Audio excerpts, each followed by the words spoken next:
Hello बच्चों, चलो इस प्रश्न को पढ़ते हैं। इस प्रश्न में पूछा हुआ है कि बताइए कि निम्नलिखित कथन सत्य है या असत्य है। और यहाँ पर एक आपके पास में यौगिक दिया हुआ है CuNH3 4SO4 का, ये आपके पास में उपसंयोजक यौगिक है का जलीय विलयन Cu+2 तथा SO4-2 आयन दोनों का परीक्षण देता है, ये बोला हुआ है। तो चलो सबसे पहले हम क्या करते हैं, इस प्रश्न की मुख्य अवधारणा को सीखते हैं। तो मुख्य अवधारणा के अंदर हमारे पास में आता है मुख्य अवधारणा। तो मुख्य अवधारणा के अंदर हम सीखते हैं कि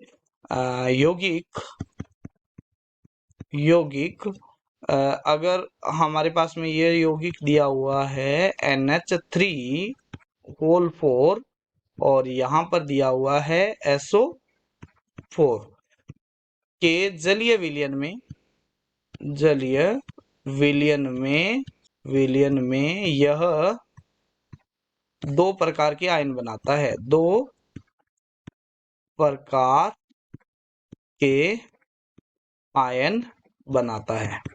और वो कौन कौन से बनाता है तो हम देख लेते हैं इसको। जलीय विलयन में डाल के ये दो आयन में टूट जाता है, एक धन आयन एक ऋण आयन के अंदर। तो हमारे पास में आता है, जैसे ये यौगिक है CuNH3 और ये जो बड़ा ब्रैकेट है इसके अंदर उपस्थित आयन होते हैं वो आपके पास में टूटते नहीं है, जलीय विलयन में जाके टूटते नहीं है। तो ये आपके पास में इस तरीके का CuNH3 और ये बनाएगा आपके पास में +2 और साथ में बनाएगा SO4-2।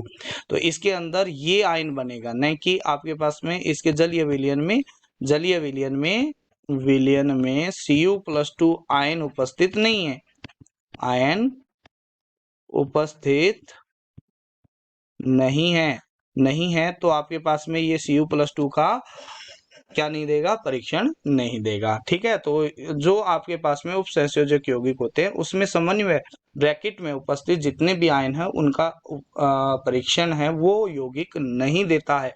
तो ये आपके पास में Cu+2 का परीक्षण नहीं देगा। तो यहाँ पर आएगा Cu+2 का परीक्षण नहीं